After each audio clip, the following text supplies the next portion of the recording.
Hey there, HopeQuest family. Hope you guys are doing well today. Troy and Melissa here.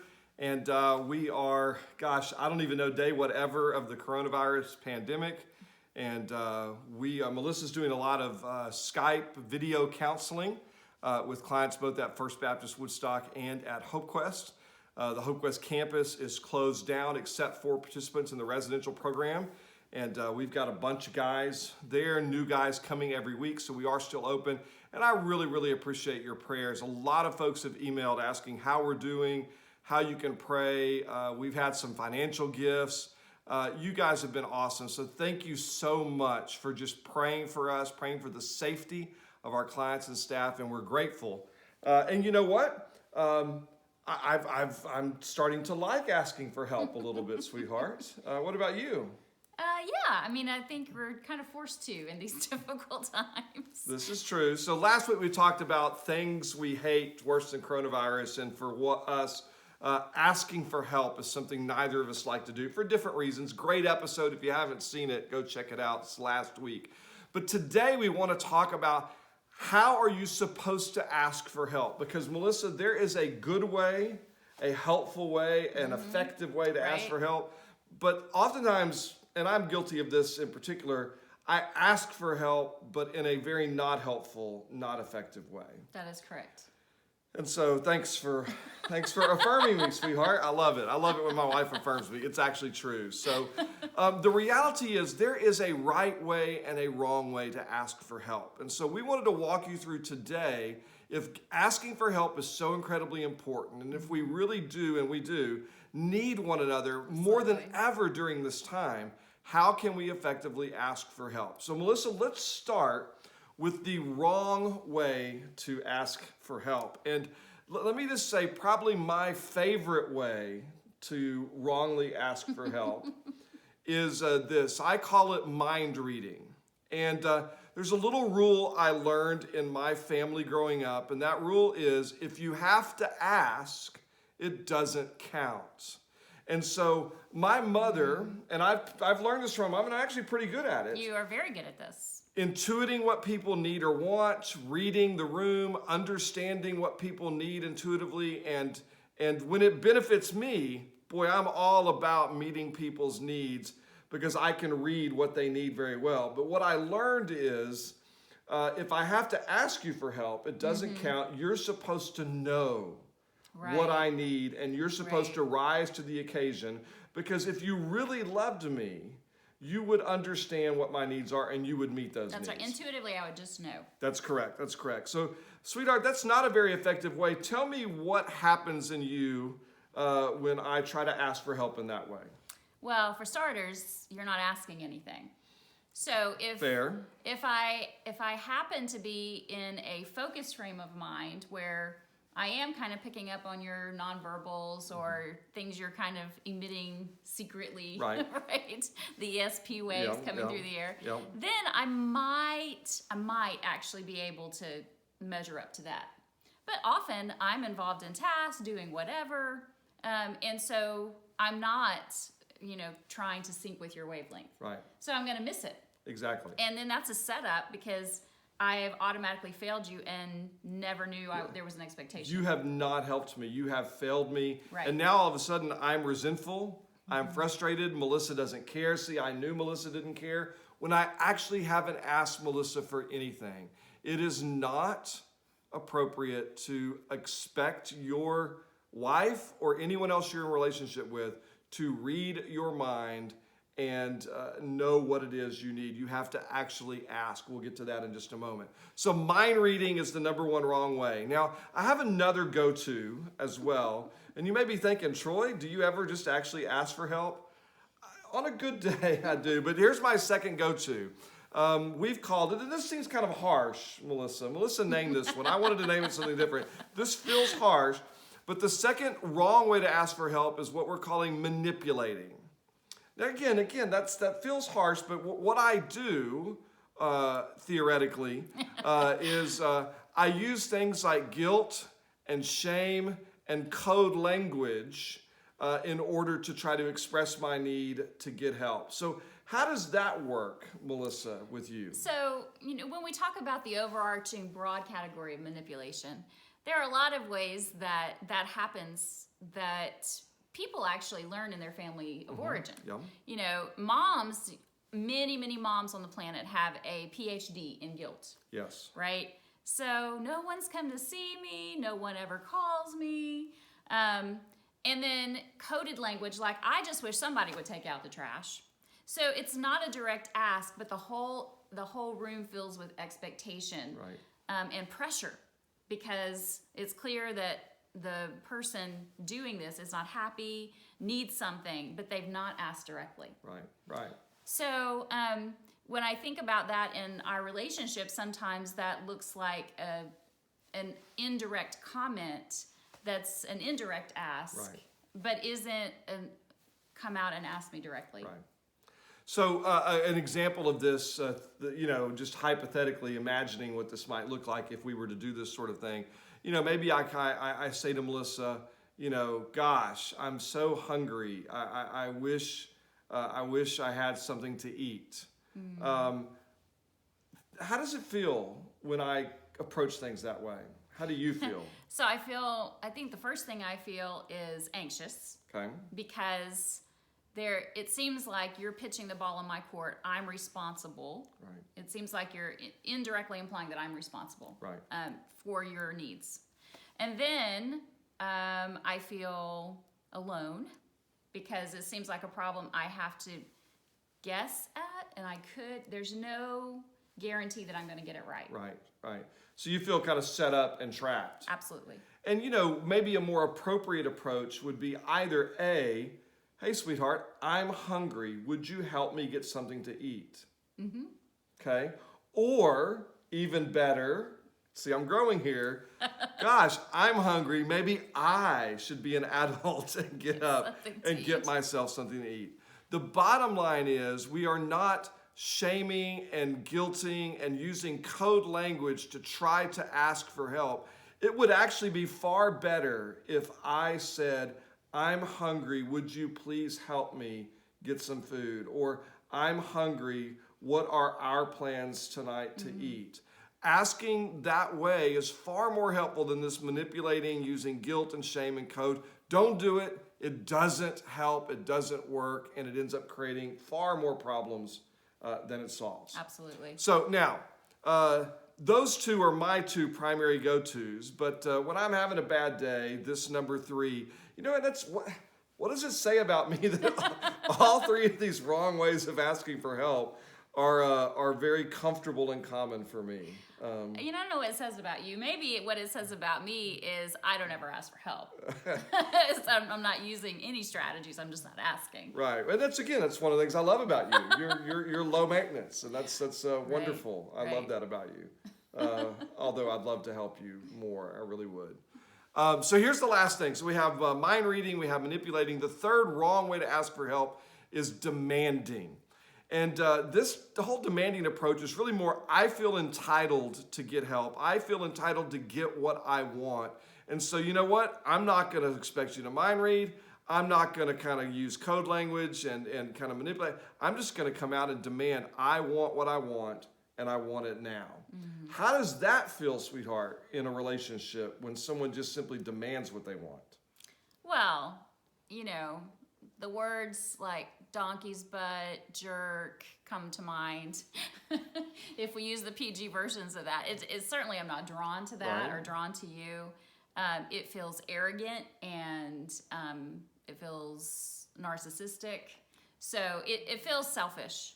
And nothing in me wants to help. Right. So you're immediately, your wall goes up and says, you know what? Even if you needed legitimately what you're asking for, now I don't want to give it. Absolutely. And do you feel loved and respected? No, of course not. You feel used? You feel taken advantage of? You're just here to serve? Yeah, I think probably unseen, unappreciated, unvalued are the words that come to mind. So when we in relationships, when we demand help, when we feel like I'm entitled to this, you know what? In relationships, what we're entitled to is mutual love, mutual respect, listening to one another, hearing one another. that's what we're in. We're not entitled to get our needs met in relationship. Relationships are meant to be a source of help and a source of strength and a source of getting our needs met, but that is not accomplished by demanding. So these three wrong ways are surefire failure paths for asking for help. So mind reading, manipulating, demanding, don't do it. Let's add one. We're running out of time, sweetheart. So let's do this fast. Why is it that we do these three particular ways, mind reading, manipulating, demanding? Why do we do these things, Melissa? Talk about number one. So I think just hitting the high points of this section, I think three things. Yep. We can be afraid. We don't trust others, and we don't trust God. So we don't believe that other people are going to meet our needs if we ask directly. And we don't trust that we can survive it if they say no. Okay? Secondly, I can be confused by false beliefs. You named one. If I have to ask, it doesn't count.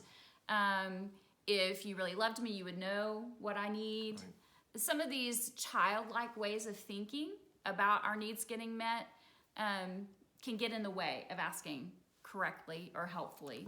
And then finally, we learn from our parents. So if your mom had a PhD in guilt, that's probably what you learned to do, to manipulate others. If you watched other people code and not ask directly, that's what you learned. And if you watch people be demanding or be entitled or narcissistic, then that's the pattern you've picked up, and quite possibly that's how you're going to approach relationships and approach asking for help. And those learned patterns that we learn in that dysfunctional system, those can be unlearned. Those false beliefs can be replaced by true beliefs from Scripture and from reality. And fear, I can lean into and trust the person I'm in relationship with, but even more importantly, I can trust God. God knows what I need. God will meet my need. He's my first ask. But as I ask God and I depend upon God, now I'm safely able to ask others, and my life doesn't depend upon their response. So those are reasons why we ask the wrong way. So Melissa, let's talk about the right way to ask for help. There are three components to the right way for asking for help. So Melissa, what is number one? So the first one is the opposite of mind reading. It is to ask directly. Okay, directly. Directly. So I'm not going to expect you to know my mind. I'm just going to ask a direct question. Hey, would you help me unload the dishwasher? Hey, would you come help me fix supper? It's a direct ask. And to me, part of that directly not only involves the ask, but I think directly involves talking about, expressing to that person you're in relationship with what the needs are and the emotions that you're feeling. So it might be safe to say, I feel I feel overwhelmed and frustrated because of something that happened at work today. And, I really, what I need your help with is just, would you sit with me and talk with me? Absolutely. Or, if we will be direct about the needs and the emotions, that makes a whole, if Melissa understands, I've had a crazy day, I need something from her, and this is what I'm feeling. How does that make you feel when I express it that way? Well, sure, I feel connected, drawn to you. I want to help. You're the guy I love more than anyone else in the world, so I want to be there for you. And if I know what's going on in your heart, it's easy to prioritize what you need. See, another example of this might be the opposite of wanting to sit down and talk. Maybe you've had a crazy day, you've had 1,000 appointments, it's been back to back to back, and what you need is a little alone time. So instead of coming in and being all angry and pushing folks away, you come in and you ask directly, hey, I've had a really hard day. I have been dealing with people nonstop. I feel overwhelmed. I feel frustrated. Would it be okay if I took a little time alone before we connected together later? That sort of direct ask is very, very, very helpful as we move forward in this situation. So Melissa, what's number two? So next is kindly. Okay. Tone really matters. If I say, hey, come in here and help me with the dishes, that's not very kind, right? So asking kindly, asking from, if you can, a less intense place. Often what gets in the way is people mistake intensity for anger. Yes. Right? So if I'm overwhelmed or anxious, I can come across as angry or mad or demanding. And so watching my own tone, how I ask the question, how I ask for help, helps other people read it correctly, right? And respond in a helpful way instead of in a defensive or guarded way. You know, and when I think of asking kindly, I think of this. Oftentimes when I need help the most, it's because I'm in a bad spot. I'm overwhelmed. I can't handle it on my own. I'm asking for help. And because I'm overwhelmed, or because things are piling up on me, or because things are not good at the moment, I have the tendency to not be kind, but to have this very sharp and direct and like you said, an angry sounding tone. And if I will instead recognize that there's a right way to ask for help, even in the midst of being overwhelmed. And again, that's when we go back to directly. If I could say, you know, I'm feeling very frustrated right now. And so I just want to take a deep breath and I need your help. And so let me just kind of ratchet down my heart for a moment and let me ask you, would you please help me with X? And the other part of kindly that I think is important here is when I ask for help, oftentimes I ask and maybe there is some desperation and some intensity, and I expect an immediate response. But instead, if I will listen and make sure that my request has actually been heard. So I throw out this request and then I stop for a moment and I give the person I'm asking for help the opportunity to respond and reflect. Oh, okay, what you need is this, or what you need is that. Oh, yes, that's exactly. If I'll listen instead of just pressing on that need and help, that kindness of listening to make sure I've actually been heard will go a long way in actually getting help in a relationship. So we've got directly, we've got kindly. What's the last one, sweetheart? So the last one is respectfully. And so I want to unpack that a little bit because clearly we want to be respectful of each other in the way we relate. But when I talk about asking for help respectfully, what I mean is it's not demanding. My hands are open. If you choose to say no, I've asked for help and you choose to say no, I am okay with that. Right. Like I may be disappointed, but I respect your decision. And that's part of the reason why this respectfully part is so important in creating healthy patterns of asking for help, because so many of us never saw this modeled. Yes. So we saw people asking for help and getting turned down and then rage, like, how dare you say no to me? Yeah, I can't believe you won't help me. Right, and lots of shame and guilt. You must not love me. And so if we're going to step into a healthy pattern of asking for help, it means we have to be okay if someone says no.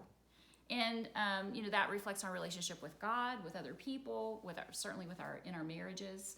So part of learning to ask for help in a healthy way is to be able to hold that request with open hands. And in our relationship, my love language is back rubs.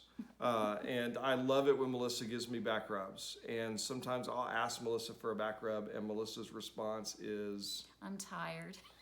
And on a bad day, I might just say something sarcastic or something manipulative. But the reality is, I can ask, and she's free to say no. And if she says no, it doesn't mean she doesn't love me. It doesn't mean she doesn't care. It just means she's tired.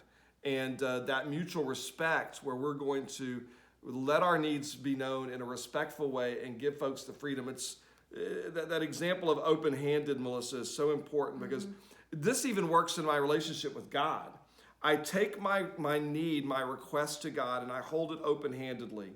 And as long as I hold it there and say, God, I need this. Even God, I desire this. Even God, I really strongly desire this. It's still a desire that God is free to meet, if that's what's best for me. But it's also a desire that God is free not to meet, if that's what's best for me. The moment I wrap my hand around that, it is no longer a desire. Now it has become a demand. And in relationships, demands don't work. Demands don't help. Demands really don't work in any relationship unless someone's a slave to you. And in our world today, we're freely related and connected. You're not my slave. Right. So we must respectfully bring our needs, both to God, but more importantly in this context, to one another, and give that person the freedom to say no or to say yes, or even the freedom to say, you know what, not right now, but how about later? Right. Because there's negotiation that's a part of this respectful asking for needs. The bottom line is this: we need one another, and it's okay to ask for help. In fact, a healthy relationship asks for help often. But if we'll do these directly, kindly, and respectfully, now there's room then for God to work. There's room for me to ultimately trust God, but for our relationship to build and grow.